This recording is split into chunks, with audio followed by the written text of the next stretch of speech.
Nice day po sa inyo mga master. I have a reel here and I will open this due to some issue. So ang issue niya is matigas during spooling. So matigas po siya pag spooling. Okay.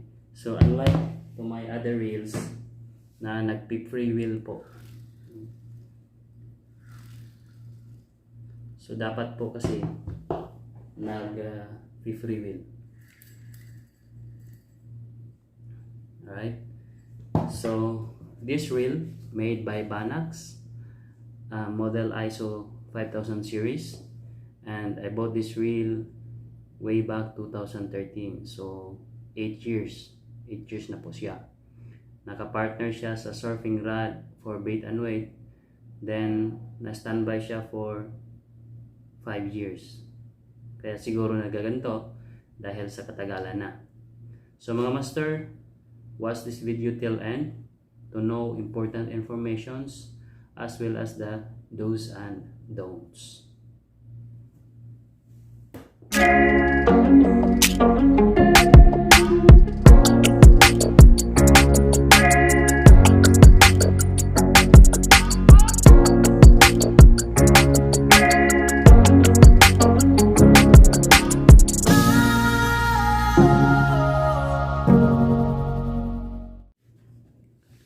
Alright, mga master, bago natin bubuksan itong reel na ito, kailangan natin i-prepare yung mga gagamitin natin. So, ano yung mga gagamitin natin? First things first, tools. So, titingnan natin yung reel natin kung ano yung tools na gagamitin natin. Mostly, ang mga tools na gagamitin natin sa pagbukas ay screwdrivers, flat and fillet, box and wrench, and pliers. So ito yung mostly na gagamitin sa pagbukas ng reel natin. Second thing, container. So itong container na to ay lalagyan natin ng mga parte ng fishing reel natin na binabaklas natin. So mahirap po magkamot ng ulo na walang kate pag mawawalan tayo ng maliit na parte sa ating reel. So napaka-importante itong container na ito.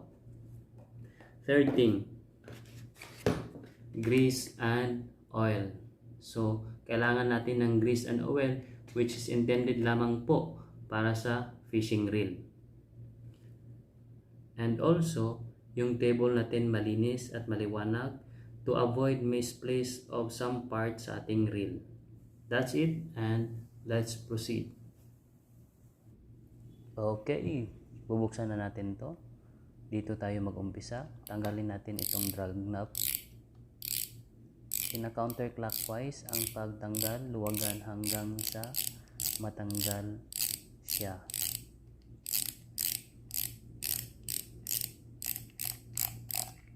Okay, and then hugutin natin yung line spool. At pagkatapos itong main shaft spacers.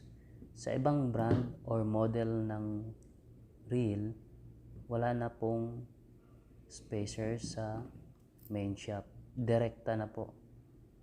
No, wala ng spacers. So ito, meron siya.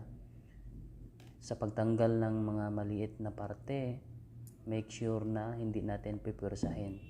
At make sure na ilalagay natin directly sa container natin para hindi po mawala ang mga maliliit na parte ng ating reel. Okay? So, pwede na natin hugutin itong mga spacers. And then, tatanggalin natin itong main shaft gear.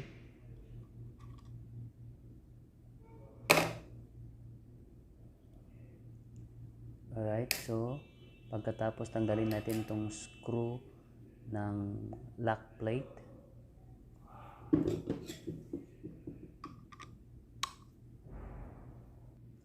Sa pagtanggal ng screws natin, ingatan natin na hindi masira ang mga ulo ng screws para hindi tayo mahirapan sa pagbalik.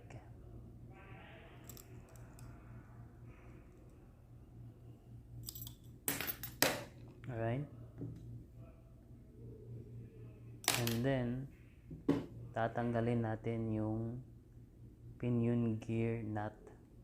So, sa pagtanggal ng pinion gear nut, kailangan natin gumamit ng box and wrench. So, iwasan po natin paggamitan ng plier kasi pwedeng masisira ang nut natin, pinion gear nut natin.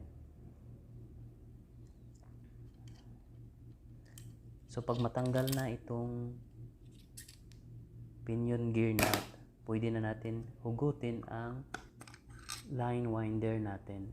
So, ito na po ang ilalim ng line winder. Bago natin babaklasin ito lahat, kailangan natin i-familiarize yung pagkakalagay, yung mga arrangement to avoid confusion sa pagbalik. So, tatanggalin natin itong screw sa slider natin.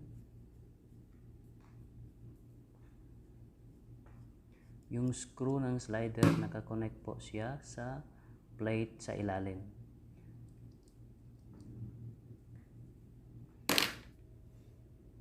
And also, itong maliit na screw.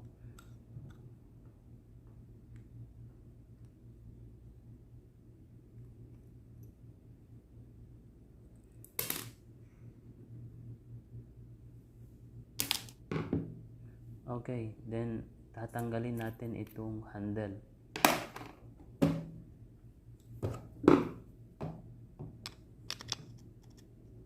Sa ibang brand ng reel, nakakabit siya by thread. Pero itong reel na ito, may screw siya sa kabilang side.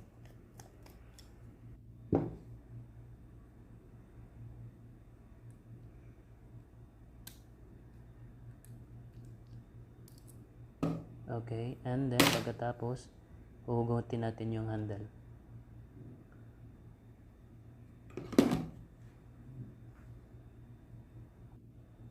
Then, itong tatlong screws.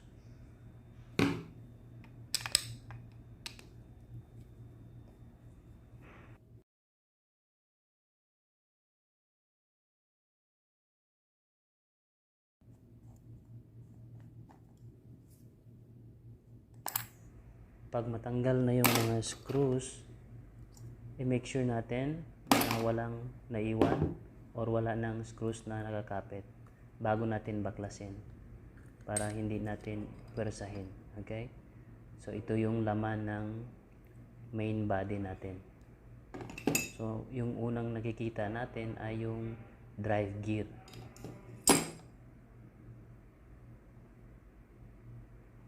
Drive gear, itong bearing.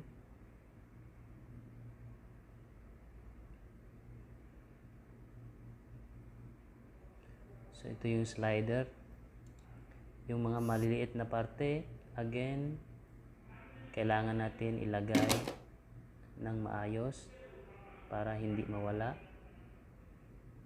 Spacers ng pinion gear na connected siya sa slider. And then, tatanggalin natin itong screw lock ng bearing, main bearing.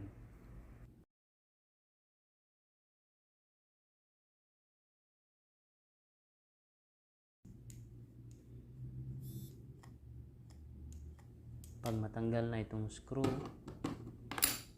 ang susunod natin na hugutin ay itong pinion gear.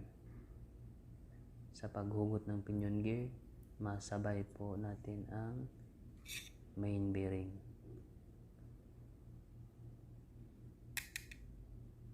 Okay. And then, tanggalin natin ang drive gear by pushing from the other side.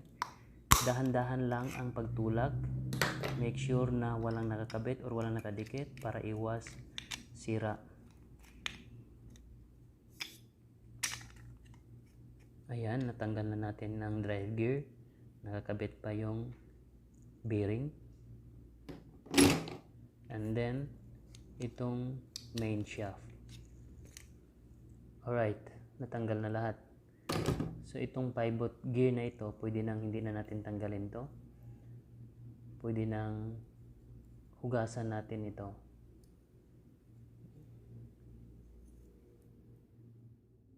Hugasan natin gamit ang sabon at saka tubig para matanggal ang mga kalawang o mga dumi.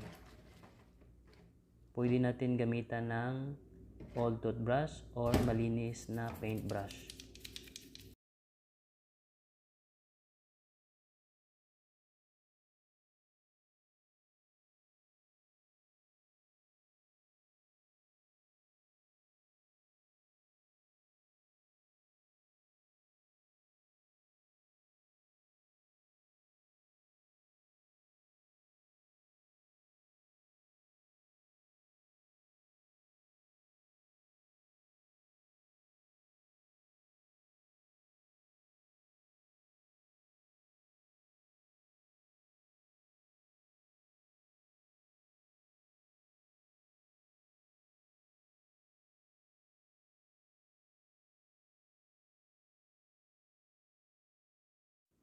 Pagkatapos ng hugas, kailangan patuyuin natin itong mga hinugasan natin. Tanggalin natin ang mga tubig na naiwan. Punasan natin ng malinis na basahan. Mas maganda kung may compressor tayo, isprehan natin para matanggal yung mga tubig bago natin i-apply yung oil and grease.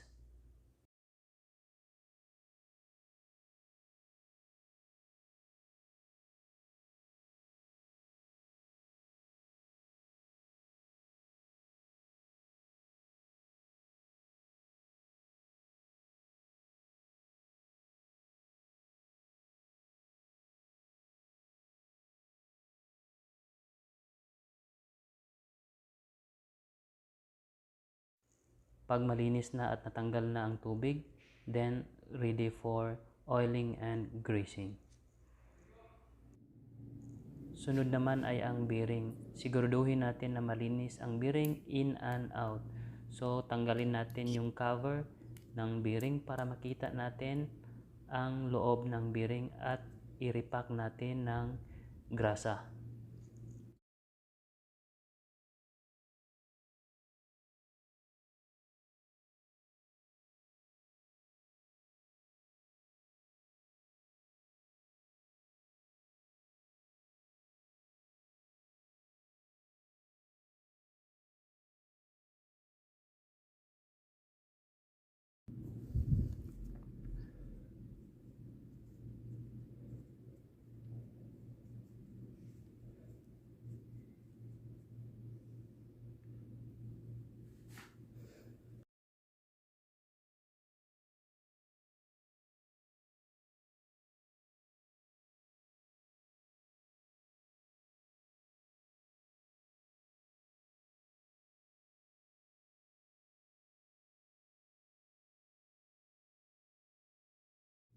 Sa pag-repack naman ng bearing, ilagay natin ang tamang amount lamang ng grasa, hindi yung excessive kasi hindi naman useful pag marami, masasayang lang yung grasa natin. So i-apply natin yung tamang-tama lamang. Make sure na nakapenetrate po yung grasa natin sa likod. So ikutin natin, mas maganda ikutin para makapenetrate yung grasa natin.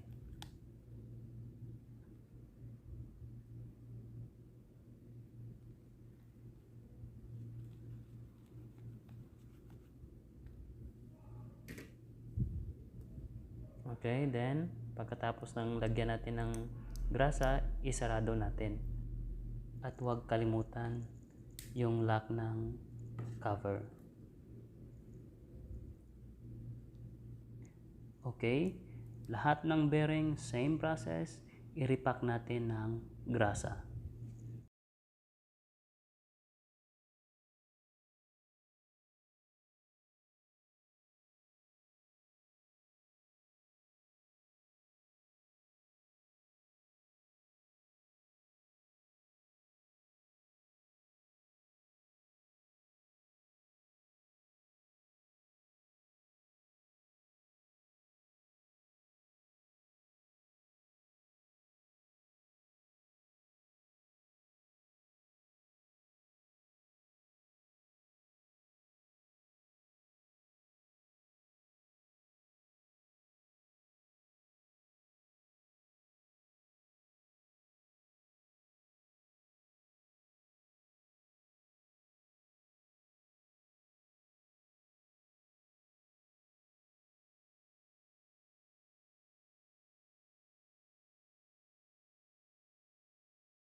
At ngayon, ready for assemble. But first, lalagyan natin ng oil, yung dapat lagyan ng oil. Grasa naman, yung dapat lagyan ng grasa. Uulitin ko, sa paglagay ng grasa o oil, yung insaktong amount lamang. Huwag yung excessive kasi hindi naman nakakatulong at nasasayang lang yung grasa o oil mo. Yung tamang-tama lamang ang ilalagay natin. So ayun, i-insert natin yung main shaft.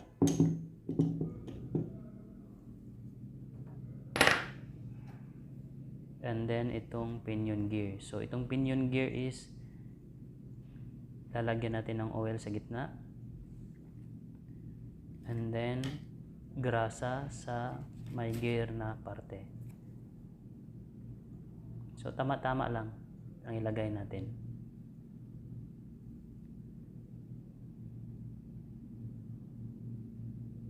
Kasi kung marami, hindi naman nakakatulong, masasayang lang yung grasa mo. So lalagyan natin yung tamang-tama lamang.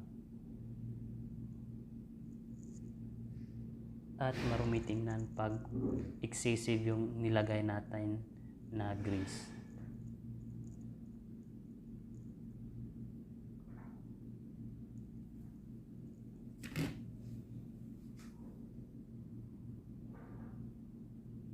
Okay, and then ilagay natin yung bearing.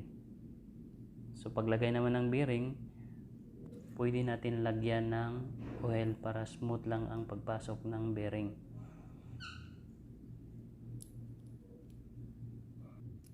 Sa paglagay ng bearing, tingnan natin kung saan yung lower part at saka upper part. Okay, i-install natin ng dahan-dahan. Okay.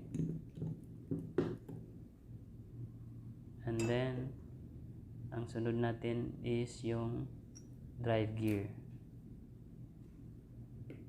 So install natin muna yung bearing.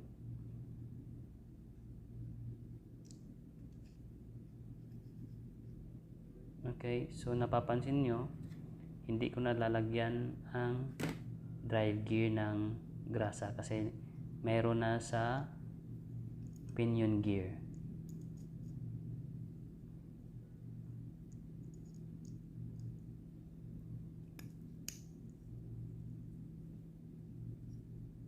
Okay, now ready to install. Uulitin ko, siguraduhin natin na ang bearing ay nakakabit ng tama. Titingnan natin ng maigi kung saan yung front at back ng bearing. At pag sigurado na, pwede natin i-install. Sa pag-install naman, dahan-dahan lang. Huwag ipwersa, huwag pilitin para walang masisira.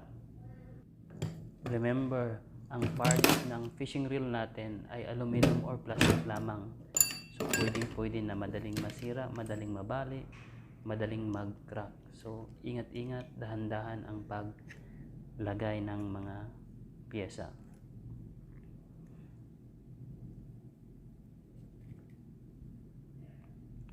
Okay, so again, lalagyan natin ng oil, ang dapat lalagyan ng oil, at saka naman grasa sa dapat lagyan ng grasa. Ang ilalagay ng grasa natin is yung tamang-tamang amount lamang po. Yung excessive na grasa or oil, hindi nakakatulong, nasasayang lamang po.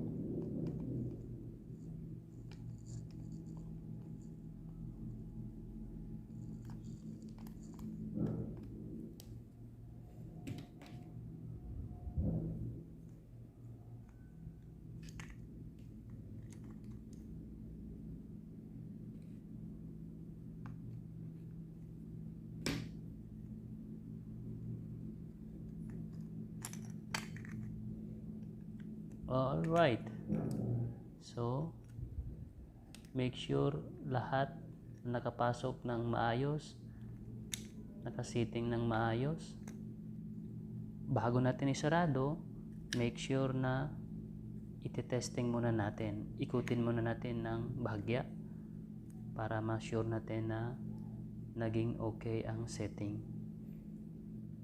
Pagkatapos, ilalagay natin yung lock screw ng main bearing.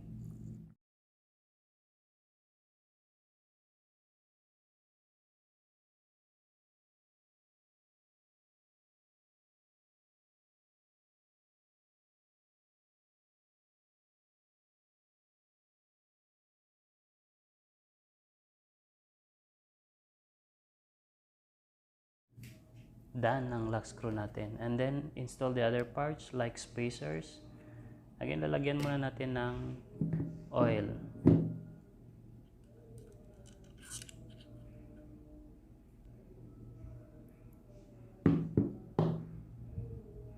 And then, yung slider natin.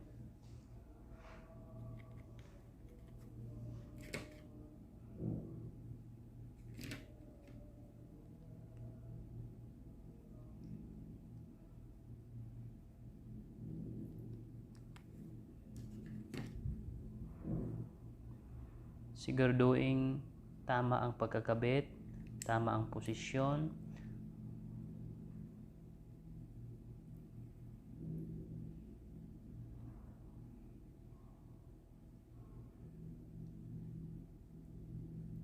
Then, pagkakabit na, try to testing.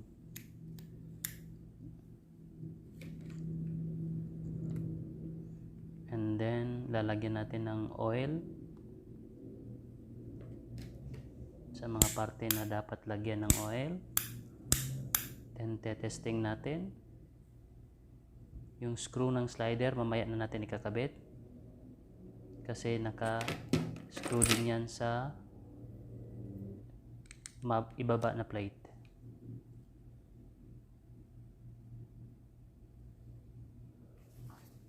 And then, yung side cover.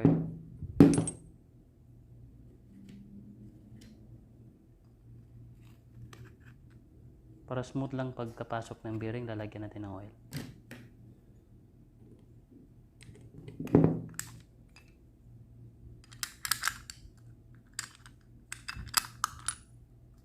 Siguraduhin natin ang cover na pumasok ng maayos at hindi tabingi bago natin lalagyan ng screws. So now, ilalagay natin yung screws.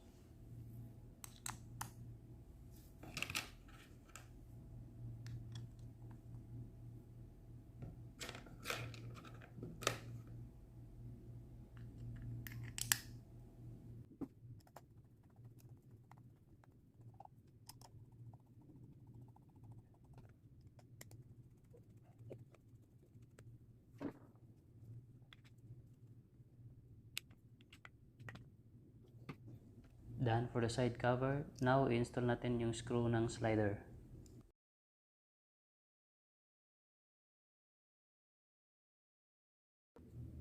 Sunod, yung maliit na screw.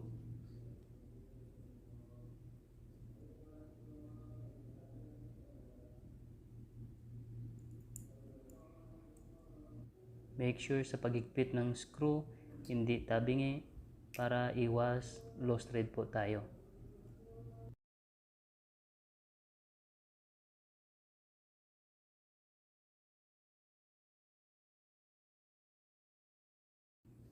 Okay, done. And next, lalagyan natin ng oil ang spacer at saka yung main shaft.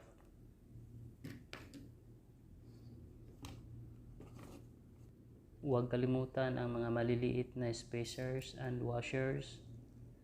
Alright? And then, good to go. Ready na natin i-install ang line winder. So, may guide po siya. Make sure sa paglagay ng line winder, hindi tabingi. Alright? And then, i-install natin yung nut.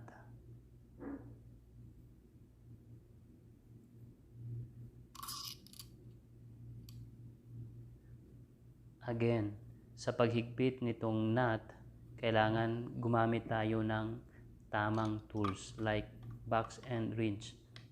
para maiwasan ang pagka-damage ng ating nut. Okay, sa paghigpit naman, tamang-tama lamang ang paghigpit.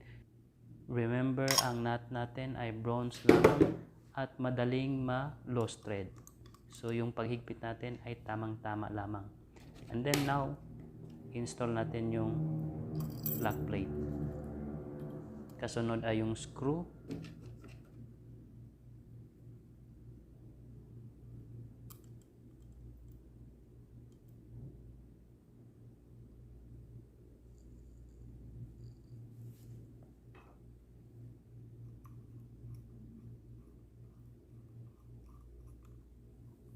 Alright, it's done.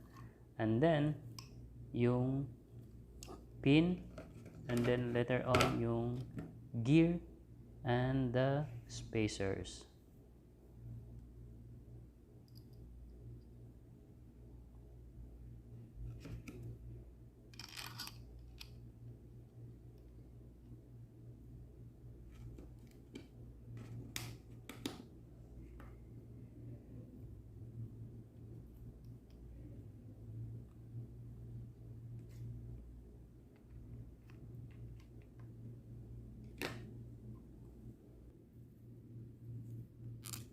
At huwag kalimutan yung mga spacers natin at saka washers na maliliit.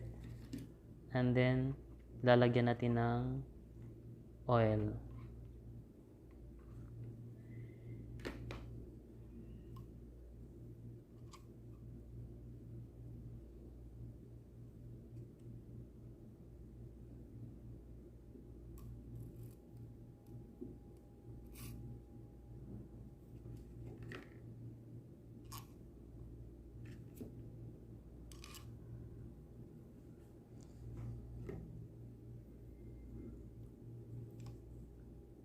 Then, i-install natin yung lock pin.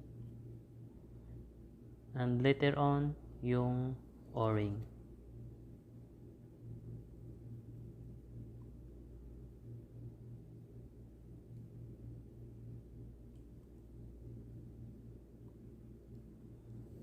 Okay, na-install na natin. And then, it's done from that part. So, next, ang drag washers ng line spool natin. So, sa line spool natin, may lock po siya. Tatanggalin natin yung lock at makikita natin yung mga drag washers na may mga maliit na cotton or plastic na washers as well. Nakikita natin. So, in that part, lalagyan natin ng lubricant, yung oil. Pinakailalim, and then sa gitna, and then sa next, and then sa ibabaw. So lalagyan natin ng oil. Make sure na linisan din natin yan na part. Malinis. Bago natin lagyan ng oil, linisan natin.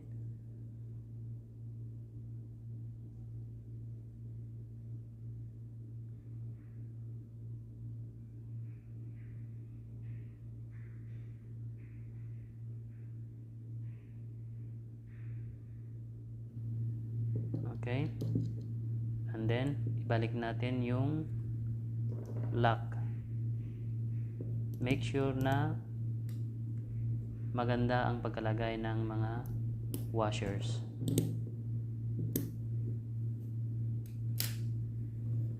That's it. And then pwede na natin install.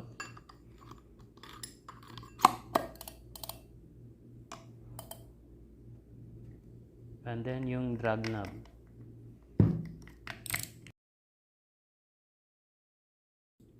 Pagkatapos ng drag knob, isusunod natin yung handle. So again, lalagyan natin ng oil.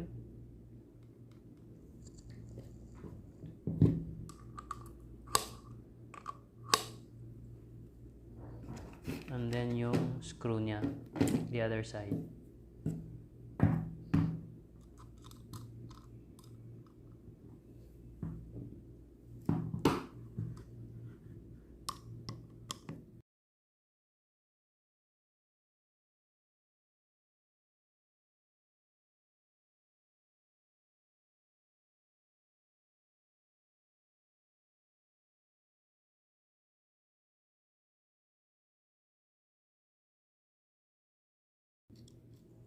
Alright, it's done. Siguraduhin natin na walang naiwan na part sa container natin. Let's try. Okay, so maganda na yung performance niya. Nag-freewheel na siya. Okay, so that's it mga master.